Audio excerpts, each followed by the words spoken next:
A hetednapi adventista egyház Magyar Uniója fennállásának 100. évfordulóját ünnepelte 2013. március 17-én. Ebből az alkalomból mintegy 2000-en gyűltek össze a budapesti Szimacsarnokban.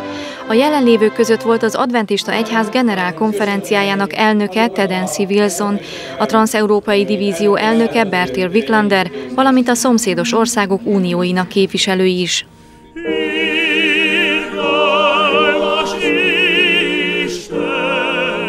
Az adventi üzenet mintegy 150 éve hangzott fel először hazánkban, majd 1913-ban megalakult a Duna Unió az osztrák-magyar monarchia területén. A monarchia felbomlása után a különböző nemzetállamokban önálló uniókonferenciák szerveződtek, míg nem 1925-ben a Magyar Unió is megalakult. Reménységet minden otthonba volt az egésznapos ünnepi együttlét mottója. Az egyház minden korosztályt felvonultató összevont kórusa és szimfonikus zenekara vezette az összegyűlt sokaságot az Isten iránti hálaadásban. Ócsai Tamás unió elnök köszöntő szavai után dr. Szigeti Jenő, az egyháztörténelem professzorának előadása következett a magyar egyház megalakulásáról, a kezdeti évek kihívásairól. A hetednapi adventista egyház transzeurópai divíziójának elnöke Bertil Wiklander szavai szerint Isten félelme ismertető jele az ő népének, az ő országa polgárainak. A világmindenség teremtője és uralkodója iránti hűséges odaadásuk, engedelmességük jellemzi a végső idők hithű elhivatottainak közösségét. A világszéles adventista egyház generálkonferenciájának elnöke Ted Dancy Wilson igehirdetésében hangsúlyozta, Isten valami különleges dologra készíti fel népét. Mint mondta, Jézus szeretetét kedves modorral kell megosztanunk az emberekkel. Nagy kiváltság számomra, hogy eljöhettem Magyarországra, és hogy ilyen sok testvérrel, testvérnővel találkozhatok. Jövetelem egyik oka, hogy szeretném felbátorítani magyar testvéreinket arra, hogy emlékezzenek, ők egy világszéles család tagjai. Egy olyan családé, mely körülöleli a földet. Egy különleges üzenettel is rendelkezik. A másik ok, hogy találkozni fogunk kormányhivatalnokokkal is. A célunk, hogy jobban megismertessük velük a hetednapi adventista egyházat, valamint szeretnénk köszönetünket is kifejezni az országban biztosított vallásszabadság miatt.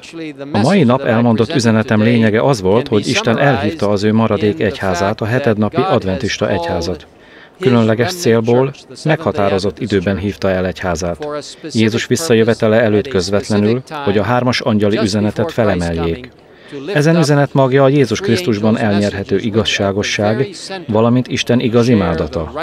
Mindannyiunknak részt kell vennünk ezen üzenet megosztásában, kézzelfogható módokon, ugyanakkor nyilvános evangelizáción alapuló eszközökkel is. Milyen nagyszerű kiváltság is ez, hogy a nagy advent mozgalomhoz tartozhatunk. A délutáni program alatt rövid beszédek következtek. Az egykori Duna Unió felbomlása után létrejött Nemzeti Unió képviselői lelkesítő üzeneteikkel erősítették a határokon átívelő testvéri szeretetet, közösséget. Az én örömöm, a ti örömetek, hogy... A külföldi testvérek után a még élő korábbi magyar egyházelnökök megemlékező szavait hallhatta az ünneplő gyülekezet.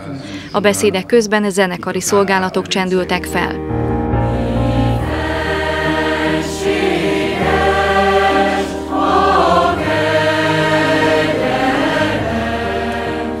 Nagyszerű lehetőségben volt részünk, hogy együtt lehettünk Ted Wilson testvérrel, a generálkonferencia elnökével és Bertil Wiklander testvérrel, a transzeurópai divízió elnökével, és egy közös ünnepségen emlékezhetünk meg arról a kegyelemről, hogy Isten 100 éven keresztül hordozta a magyar egyház munkáját, szolgálatát, és ugyanakkor arra bátoríthattuk a mi gyülekezeti tagjainkat, hogy ahogyan eddig is az volt a feladatunk, hogy a reménység üzenetét elvigyük a mi barátaink, ismerőseink, szomszédaink otthonába, ugyanezt tegyük a jövőben is, a nagy reménység evangelizációs kezdeményezés keretében, hogy minél több emberrel megosszuk azt a jó hírt, amellyel Isten megajándékozott bennünket, hogy megváltott bennünket, hogy ebben a kiúttalannak tűnő világban mások is reménységet, kiutat találjanak. Azt hiszem, hogy egy nagyszerű lehetőség volt az, hogy erre bátoríthattuk és emlékeztetettük testvéreinket, hogy együtt végezzük, fejezzük be azt a munkát,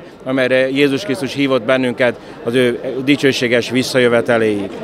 A Világegyház evangelizációs kezdeményezésével arra bátorítja az adventista egyház tagjait, hogy osszák meg ismerőseikkel, barátaikkal a Nagy küzdelem rövidített kiadását, a Nagy reménység című könyvet. A magyar egyház számos kihívással szembesül. A média és a materializmus által áthatott közgondolkodást a történelmi egyházak is befolyásolják.